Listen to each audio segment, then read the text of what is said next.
नमः शिवाय। ऐ बालक, मैं तुम्हारे तपस्या से अति प्रसन्न हूँ। मांग तेरा क्या इच्छा है? माँ गायत्री रिकॉर्डिंग स्टूडियो। पटादा भोला बाबा, पटादा भोला बाबा, विशाल विशाल विशाल सच्चे रहा पटादा भोला बाबा, क्या? पटादा भोला बाबा, बोलो तो। पटादा भोला बाबा, पटादा भोला बाबा। बोलो बस। छोटे किने मोटा के पता रखी हो। क्या? छोटे किने मोटा के पता रखी हो। अरे पटादा भोला बाबा, पटादा भोला बाबा, बोल तो। पटादा भोला बाबा छौरी को रखी हो। ओहो। पटादा भोला बाबा छौरी को रखी हो। अरे पटादा भोला बाबा छौरी को रखी हो। पटादा भोला बाबा छौरी को रखी हो। छोटा किने मोटा की पता रखी हो। क्या? छोटा किने मोटा की पता रखी हो। पटादा भोला बाबा, पटादा भोला बाबा, क्या बोलते हो? पटादा भोला बाबा छौरी को रखी हो। पटादा भोला बाबा छौरी को रखी हो। अरे पटादा भोला बाबा छौरी को रखी हो। पटादा भोला बाबा छौरी को रखी हो। मांग तेरा बहुत बड़ा है बालक।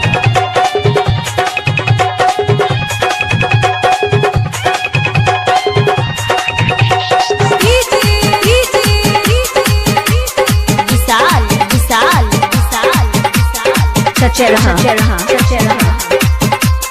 Mobile number 9931069574। साँझ भोर बाबा तोरा दूध से नहेबो। गाजा भांग ताजा ताजा तोरा पे चढ़ेबो। ठीक है, चढ़ाएगा तो सोचेंगे। साँझ भोर बाबा तोरा दूध से नहेबो। गाजा भांग ताजा ताजा तोरा पे चढ़ेबो। छोट नैतियान दादा बढ़ती हो। ओके। छोट नैतियान दादा बढ़ती हो। पटादा भोला बाबा, क्या? पटादा भोला बाबा, बम बम लहरी। पटादा भोला बाबा छौरी को रखी हो।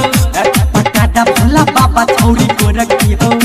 पटादा भोला बाबा छौरी को रखी हो।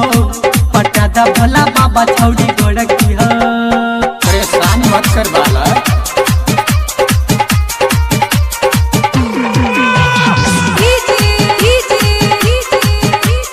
विशाल विशाल विशाल सच्चे रहा काम घर में बाबा हमरा लागल नैया नीक हो। हमारो बियाह कतो कदा आब ठीक हो। ठीक है, अगले लगन में सोचेंगे। काम घर में हमरा अब लागल नैया नीक हो। हमारो बियाह कतो कदा आब ठीक हो।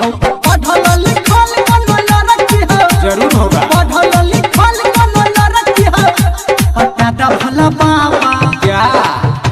पटादा भोला बाबा, क्या बोलते हो?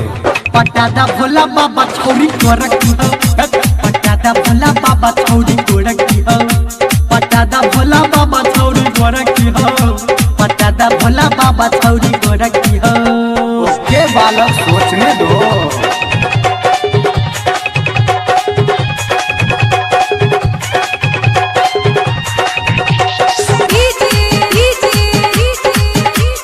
विशाल विशाल विशाल सच्चे रहा मोबाइल नंबर 9931069574। संतोष मामा हमर कहे बार बार हो। धर्मेंद्र भागिन के जड़ल छे कपार हो। अरे वो तो करिहर गांव का मेरा ही भक्त है। संतोष मामा हमर कहे बार बार हो।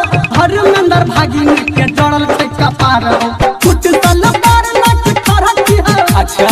कुछ सलवार नच ठहरती हो। ओहो। पटादा भोला बाबा, क्या? पटादा भोला बाबा, बोल तो। पटादा भोला बाबा छौरी को रखी हो। पटादा भोला बाबा छौरी को रखी हो। पटादा भोला बाबा छौरी को रखी हो। पटादा भोला बाबा छौरी को रखी हो। छोटा किने मोटा की पता रखी हो। छोटा किने मोटा की पता रखी हो। पटादा भोला बाबा छौरी को रखी हो। पटादा भोला बाबा छौरी को रखी हो। अरे सोचने दे। पटादा भोला बाबा छौरी को रखी हो। पटादा भोला बाबा छौरी को रखी हो। लगता बालक नहीं मानेगा तथास्तु।